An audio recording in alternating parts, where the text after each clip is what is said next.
बुद्ध से धामी की भिक्षा लेने के बाद श्री मां, जो कि उस समय के मगध राज्य की राजधानी राजगृह की नगर वधु थी, उसने अपना गणिका का काम छोड़कर बुद्ध की उपासिका बनने का निश्चय किया।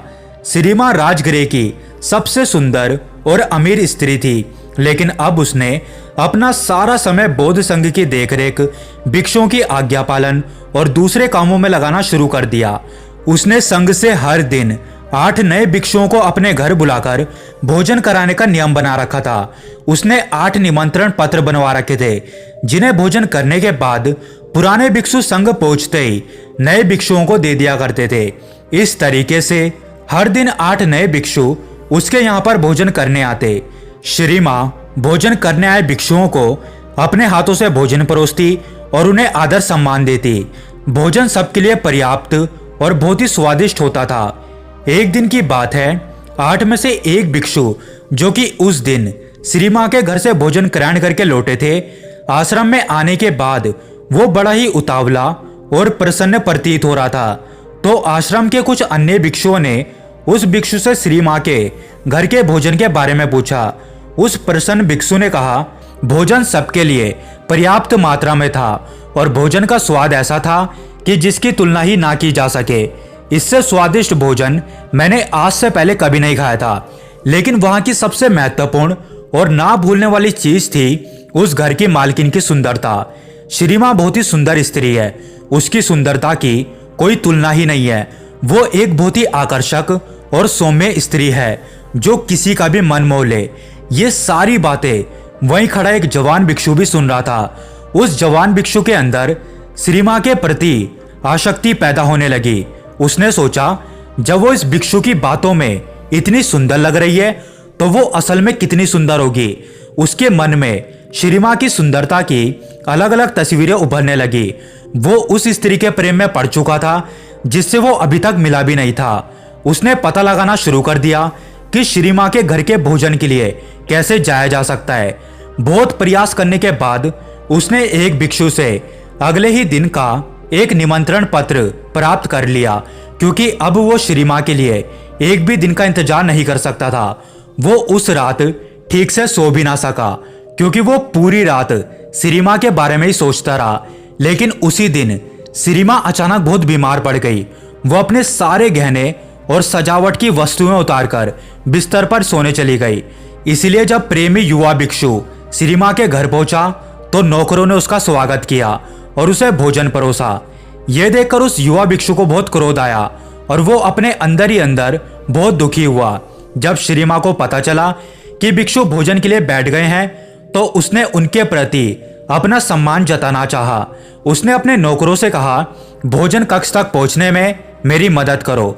नौकरों की मदद से दर्द में कराहती हुई श्री मां धीरे धीरे चलते हुए भोजन कक्ष में पहुंच गई। वो पसीने से लथपथ थी और उसका पूरा शरीर बुखार से कांप रहा था। वो हाथ जोड़कर घुटनों के बल भिक्षुओं के सामने जाकर बैठ गई। उसे देखकर उस युवा भिक्षु ने मन ही मन कहा, इतनी बीमार होने के बाद भी ये कितनी सुंदर और आकर्षक है। सोचो, अगर ये बीमार ना होती और सारा श्रृंगार करके आती, तो कितनी सुंदर लगती। अपनी वासना के वशीभूत होकर उस बौद्ध भिक्षु ने बिना एक भी टुकड़ा खाए अपने भिक्षा पात्र को बंद कर दिया। भोज समाप्त होने के बाद वो भिक्षा पात्र को हाथ में लेकर झूमता हुआ आश्रम में वापस आ गया। आश्रम पहुंचकर भी वो भिक्षा पात्र को नहीं खोलता और उसे एक कोने पर रखकर अपने बिस्तर पर लेट जाता है। उसके दिमाग में पूरे समय सिर्फ श्री मां का वो खूबसूरत चेहरा ही घूम रहा था, जो उसने भोजन कक्ष में देखा था। वो उसके बारे में जितना सोचता, वो उसके लिए उतनी ही सुंदर होती जा रही थी। उसके कुछ मित्र भिक्षुओं ने उसे भोजन कराने का बहुत प्रयास किया, लेकिन वो सभी असफल रहे। भयानक बुखार की वजह से उसी रात श्री मां की मृत्यु हो गई। जब मगध सम्राट बिंबिसार को श्री मां की मृत्यु की खबर मिली, तो उन्होंने बुद्ध को संदेश भेजा कि हे तथागत, आपकी व्यक्तिगत चिकित्सक जीवाका की बहन श्री मां अब इस दुनिया में नहीं रही है। बुद्ध ने सम्राट बिंबिसार को वापस संदेश भेजा, मृत शरीर को जलाया ना जाए, बल्कि उसे एक बड़े से मैदान में संभाल कर रखा जाए। चील, कौवे और दूसरे जानवर शरीर को नुकसान ना पहुंचा पाए, इसके लिए कुछ पहरेदार मृत शरीर के आसपास तैनात कर दिए जाएं। 3 दिनों में मृत शरीर सड़ चुका था। शरीर के फूलने की वजह से चमड़ी फट गई थी और उसमें से कीड़े निकलने लगे थे। आसपास का सारा वातावरण दुर्भाग्यमय हो गया था। बुद्ध के कहे अनुसार सम्राट बिंबिसार ने पूरे नगर में यह घोषणा करवा दी कि कल सुबह राजगृह के सभी युवा पुरुषों को श्री मां के शरीर का अंतिम दर्शन करने राज मैदान में पहुंचना है और जो भी व्यक्ति इस आदेश का पालन नहीं करेगा उस पर 8 सोने के सिक्कों का जुर्माना लगाया जाएगा। दूसरी तरफ उस युवा प्रेमी भिक्षु ने पिछले 4 दिनों से कुछ भी नहीं खाया था। उसके भिक्षा पात्र में रखा भोजन पूरी तरह से सड़ चुका था और उसमें से कीड़े निकल रहे थे। उस भिक्षु का मित्र उसके पास आया और बोला कि मित्र, बुद्ध श्री मां को देखने जा रहे हैं। श्री मां शब्द की आवाज कान में पड़ते ही उस भिक्षु के अंदर अचानक से ऊर्जा लौट आई और वो तुरंत उठकर खड़ा हो गया। उसने अपने भिक्षा पात्र में से उस सड़ रहे भोजन को बाहर फेंका और उसे अच्छी तरह से साफ किया। जब वो भिक्षा पात्र से भोजन को फेंक रहा था तब उस भोजन से निकल रहे कीड़ों की तस्वीर उसके मन की गहराइयों में बैठ गई थी। भिक्षा पात्र साफ करने के बाद वो भी आश्रम के बाकी भिक्षुओं के साथ राज मैदान की तरफ चल पड़ा। राज मैदान पर युवाओं की एक बड़ी भीड़ पहले से ही इकट्ठा हो रखी थी। बुद्ध अपने भिक्षुओं के साथ एक ओर बैठ गए, दूसरी ओर सारी भिक्षुनी बैठ गई। एक और सम्राट बिंबिसार अपने मंत्रियों और सैनिकों के साथ बैठ गए और उनके ठीक सामने राजगृह के सारे युवा और उनके पीछे नगर की बाकी जनता बैठी हुई थी जो बुद्ध में आस्था रखते थे। राज मैदान पूरी तरह से शांत और गंभीरता से भरा हुआ था। तभी वहां की शांति को भंग करते हुए बुद्ध ने प्रश्न किया कि सम्राट, ये सामने पड़ी मृत स्त्री कौन है? सम्राट ने उत्तर दिया, श्री मां जीवाका की बहन और राजगृह की नगर वधु। यह सुनकर बुद्ध ने कहा, श्री मां, राजगृह की नगर वधु, चलो अभी सच्चाई का पता लगाते हैं। बुद्ध ने थोड़ा ऊंची आवाज में कहा, आप में से जो भी व्यक्ति 1000 सोने के सिक्के देगा वो श्री मां के साथ एक रात बिता सकता है। इतना कहकर बुद्ध भीड़ की तरफ देखने लगे। एक भी व्यक्ति ने अपना हाथ नहीं उठाया। बुद्ध ने फिर कहा, 500 सोने के सिक्के। अब भी सब चुप थे।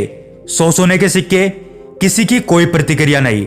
50 सोने के सिक्के, चारों तरफ सन्नाटा था। सिर्फ 1 सोने का सिक्का, कोई प्रतिक्रिया नहीं। मुफ्त में अभी भी किसी ने कोई इच्छा नहीं दिखाई।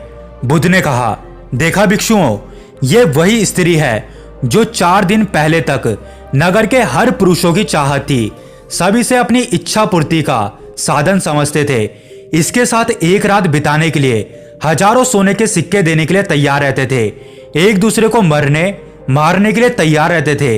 लेकिन आज उसी नगर में उसी स्त्री के शरीर को कोई मुफ्त में लेने को भी तैयार नहीं है। यही हर इंसान के शरीर के साथ होता है। हमारा ये शरीर अल्पकालिक और नाशवान है। इसे केवल सुंदर गहनों, कपड़ों और सुगंधित इत्रों के द्वारा आकर्षक बनाया जाता है। लेकिन हमारा कोई भी प्रयास इसे बूढ़ा होने, बीमार पड़ने और अंततः नष्ट होने से नहीं बचा सकता। केवल मूर्ख ही अपने आप को कल्पनाओं से जोड़ते हैं और जो मलिन है उसे सुंदर और आकर्षक मानते हैं। भीड़ में बैठे उस बीमार युवा भिक्षु प्रेमी ने भी बुद्ध की ये सारी बातें सुनी। बुद्ध की ये बातें उसके दिल को चोट कर गई। उसने सोचा, जब श्री मां जिंदा थी तो उसका शरीर कितना सुंदर और आकर्षक था, ठीक उस भोजन की भांति जो ताजा पकाकर उसे परोसा गया था। हालांकि समय के साथ उसके कटोरे में रखा भोजन सड़ गया और पूरा भिक्षा पात्र कीड़ों और मक्खियों से भर गया। इसी तरह एक बार जीवन ने श्री मां के शरीर को छोड़ दिया तो वो फूल गया, कीड़ों से भर गया, उसमें तरल पदार्थ निकलने लगे और वो मक्खियों व दूसरे जीवों का आहार बन गया।